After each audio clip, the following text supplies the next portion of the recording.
लेकिन दिल्ली में यमुना नदी की वजह से खलबली मची तो दिल्ली के पास हरियाणा के गुरुग्राम में कुछ ही घंटों की बारिश ने पूरे शहर को हलकान कर दिया। वहां हुई मूसलाधार बारिश की वजह से शहर की रफ्तार पर मानो ब्रेक लग गया। घंटों तक गाड़ियां जाम में फंसी रहीं, लोगों के मकानों में पानी भर गया। वहां इतनी बारिश हुई कि कई अंडरपास लबालब हो गए। सड़कों को तो ढूंढना ही मुश्किल हो गया।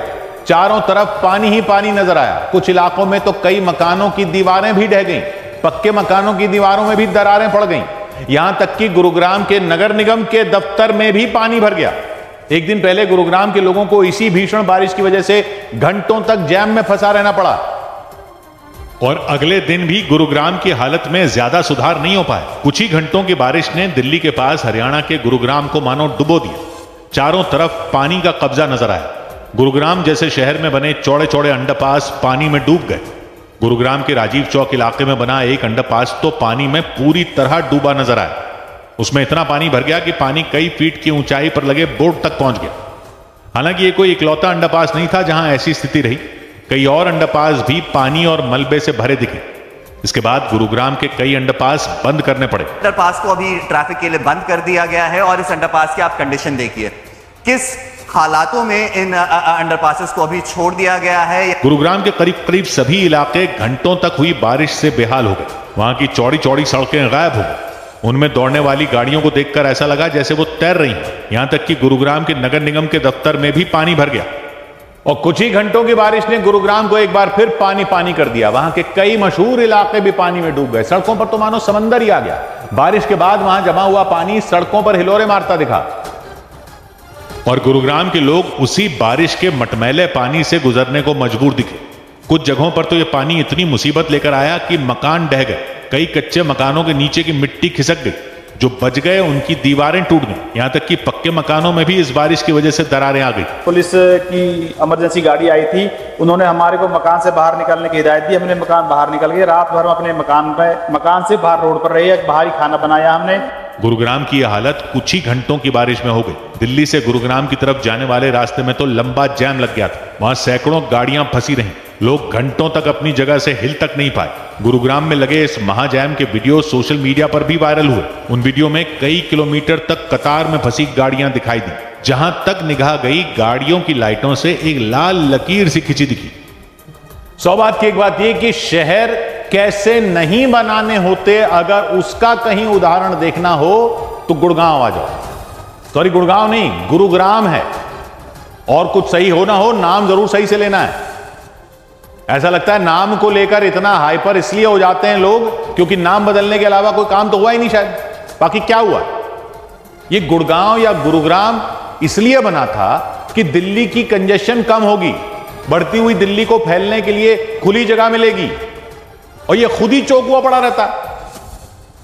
गुड़गांव, नोएडा, गाजियाबाद, फरीदाबाद, कुंडली वगैरह ये सब दिल्ली के सैटेलाइट शहर हैं, दिल्ली के आसपास बसे हुए।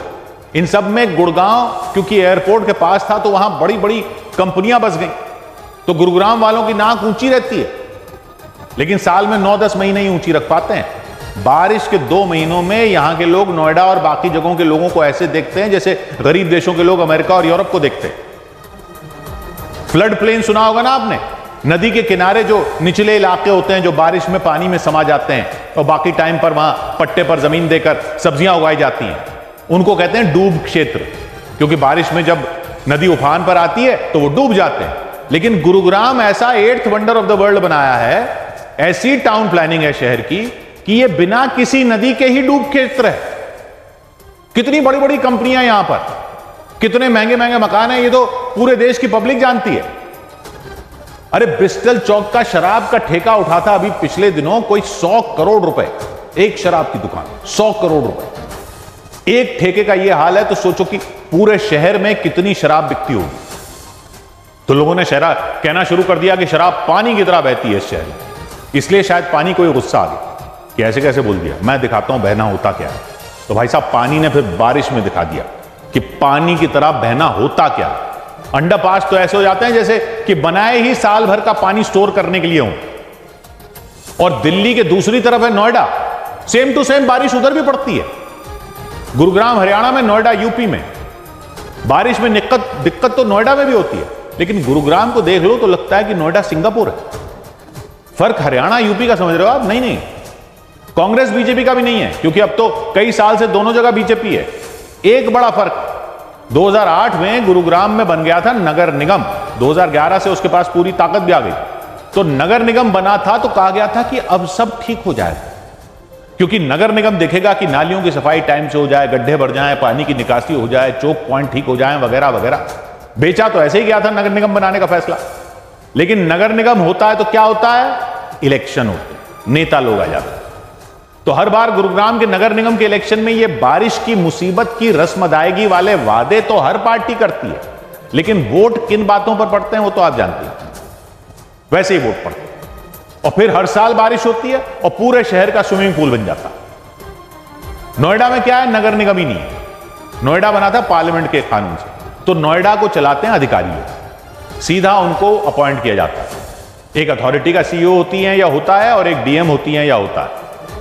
परफेक्ट सिस्टम भले ही ना हो, लेकिन गुरुग्राम को बारिश में देखकर तो नोएडा वाले बोलते हैं कि यही ठीक। अभी पिछले दिनों अदालत में कोई मामला गया तो यह बात फिर उठी कि नोएडा में भी नगर निगम बना दो। वही तर्क दिए गए कि लोगों का चुना हुआ निगम होगा तो लोगों के हितों को बेहतर समझेगा।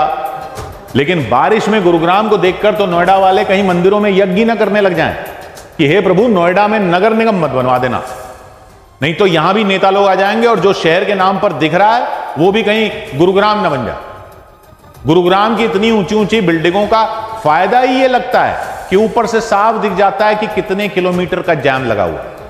शुभांशु शुक्ला अभी ऊपर होते ना अंतरिक्ष में, तो वहां से दो चीजें दिख जाती उनको भी, चीन की दीवार और गुरुग्राम का जैम। 100 बात की एक बात।